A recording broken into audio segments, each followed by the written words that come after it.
مریم نواز کو میں یہ میسج پہنچانا چاہتی ہوں، کیوں آپ نے جو اپنا وعدہ پورا نہیں کیا؟ میرا سامنا کر سکتی ہے بائی فیس، اگر آپ کے ہاتھ میں نہیں تو آپ مجھ سے وعدہ نہ کرتے۔ میں تقریباً 2019 سے اپنے چاچو کے لیے جو ہے آواز اٹھاتی آئی ہوں، کے ساتھ ساتھ پورے بلوچستان کے لیے۔ دیکھیں، مریم نواز جب اپوزیشن میں نہیں تھے، مجھے یاد ہے ہم ڈی چوک میں بیٹھے ہوئے تھے 2020 میں، آپ تو اس میں تھے؟ جی میں اس میں شامل تھی۔ تو مریم نواز آئی، میرے سر پہ انہوں نے ہاتھ رکھا۔ اس کے بعد کوئٹہ میں جب ان کا جلسہ ہوا، میں وہاں پر بھی گئی، تصاویریں بھی سوشل میڈیا پر جو ہے اپلوڈ ہو چکی ہیں، آپ وہاں پر بھی جا کر دیکھ سکتے ہیں کہ مریم نواز نے میرے سر پہ ہاتھ رکھ کر مجھ سے وعدہ کیا کہ میں جب اپوزیشن میں آؤں گی حکومت تو میں میں جب میں آؤں گی، جب ہمارا دور ہوگا تو میں ضرور، میں آپ سے وعدہ کرتی ہوں کہ میں آپ کی چاچو کو بازیاب کرواؤں گی۔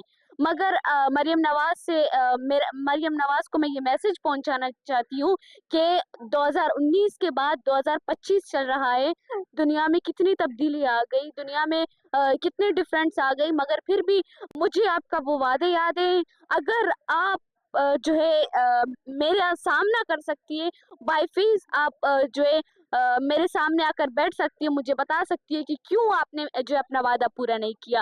اگر آپ کے ہاتھ میں نہیں تھا، آپ کی اتھارٹی میں نہیں تھا، تو آپ مجھ سے وعدہ نہ کرتے۔ میرے السلام علیکم۔ آج جو بلوچ یکجہتی کمیٹی اور جو بلوچ مسنگ پرسن کی فیملیز کے احتجاج کو آج 10واں روز ہے، آج جو ابھی مغرب کا ٹائم ہو چکا ہے، 10واں روز بھی ختم ہونے کو ہے، کن حالات کا ان کو سامنا کرنا پڑا۔ فوزیہ اور مہذیب ہمارے ساتھ موجود ہیں۔ روزانہ ہم دیکھ رہے ہوتے ہیں جن بارش کا، دھوپ کا، ہر قسم کے حالات کا یہ سامنا کر رہے ہیں۔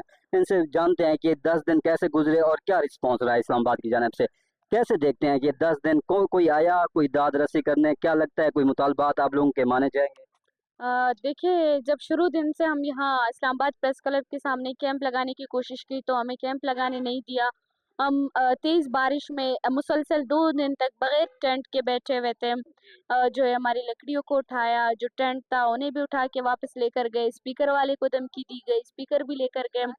اور اس کے بعد جب ہمارا چوتھا دن تھا تو ہم جیسے ہی، کیونکہ ہم رات کو چلے جاتے تھے، صبح واپس آ جاتے تھے، تو جب ہم صبح آ رہے تھے تو ہم نے دیکھا کہ پریس کلب کو چاروں طرف سے گھیر لیا گیا ہے، تو ہمیں پریس کلب کی جانب نہیں جو گرین بیلٹ ہے ادھر نہیں جانا۔ جانے نہیں دیا۔ پھر ہم جو ہے سائڈ پہ بیٹھے ہوئے ہیں، جب سائڈ پہ آ کر ہم بیٹھتے تھے تو ہمارے ارد گرد جو ہے ڈائیورٹ بسز لے کر آتے تھے تاکہ یہ کور ہو جائے، ان کو جو سول سوسائٹی ہے اسلام آباد کی وہ نہ دیکھیں۔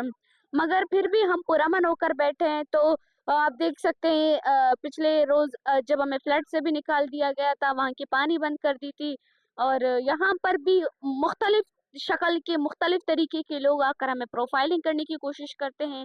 ہمارے ساتھ جو میل ساتھیاں ہوتے ہیں ان کو جو تھریٹ کرتے ہیں کہ آپ اپنا ماسک نکالیں، اپنے ماسک کیوں پہنے۔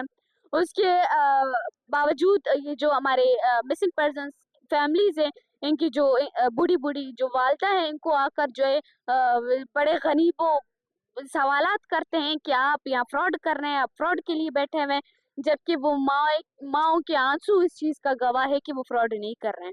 جیسے یہ مہذب بتا رہی ہے کہ لوگ آتے ہیں، تھریٹ بھی کرتے ہیں، لیکن کوئی ایسا بھی ہے جو آ کے داد رسی کرے اور کہے ہم آپ کا ساتھ دیں گے، یا آپ کو لگا ہو کہ یہ ہمارے ساتھ کھڑے رہیں گے؟ جی، یہاں کے صرف سول سوسائٹی والے یا پی ٹی ایم والے، پی ٹی آئی والے یہ لوگ آئے ہیں، وکلا برادری یہ سب ہمارے ساتھ ہے، لیکن ریاست کی طرف سے کوئی نہیں آیا ہمیں پوچھنے یعنی کی۔ حکومت کا کوئی نمائندہ ابھی نہیں تک؟ نہیں، حکومت کا نمائندہ کوئی بھی نہیں آیا پوچھنے کہ آپ لوگ کیوں آئے ہو، آپ لوگوں کا ڈیمانڈ کیا ہے۔ اور پولیس والے بھی ابھی تک، ان لوگوں کو پتہ نہیں ہے ہمارا ڈیمانڈ کیا ہے، ابھی تک ہمیں پوچھا نہیں آپ لوگوں کا ڈیمانڈ ہے کیا ہے۔ صرف یہ ہے کہ پولیس والوں کو جو آرڈر دیتے ہیں کہ ان لوگوں کو ہراس کرے، جانے نہ دے، ان لوگوں کو چھپائے، یہاں کے عوام سے جو بھی آرڈر ہے، اوپر سے آرڈر صرف آتے ہیں ان لوگوں کے لیے، لیکن ان لوگوں کو پتہ نہیں ہے کہ ہمارا یہاں رہنے کا مقصد کیا ہے یا ہمارا درد کیا ہے۔ یہ لوگ صرف ہم پہ ہنستے ہیں اور یہاں سارے دن ہمیں ہراس کرتے رہتے ہیں۔ یہ تو ہے آپ کو ان حالات کا سامنا رہا ہے، جیسے آپ بتا رہی ہیں کہ ابھی اپوزیشن والے آ رہے ہیں، تو جو اب حکومت میں وہ اس وقت اپوزیشن میں تھے وہ آتے تھے، تو اب حکومت والے تو نہیں آتے، تو آپ کو لگتا ہے جو اب وعدے کر کے جا رہے ہیں، اگر کل ان کو حکومت ملتی ہے آپ لوگوں کے یہ وعدے پورے کریں گے؟ ہم پر امید ہیں کہ ہو سکتا ہے کہ ایسا ہو، کیونکہ لیکن پہلے بھی جب عمران خان اپوزیشن میں نہیں تھے وہ لوگ بھی آئے، نواز شریف بھی پہلی دفعہ یہاں، مذہب باقی لوگ بیٹھے تھے، وہ آئے یہاں، مذاکرات کی، وعدے کی کہ جب ہم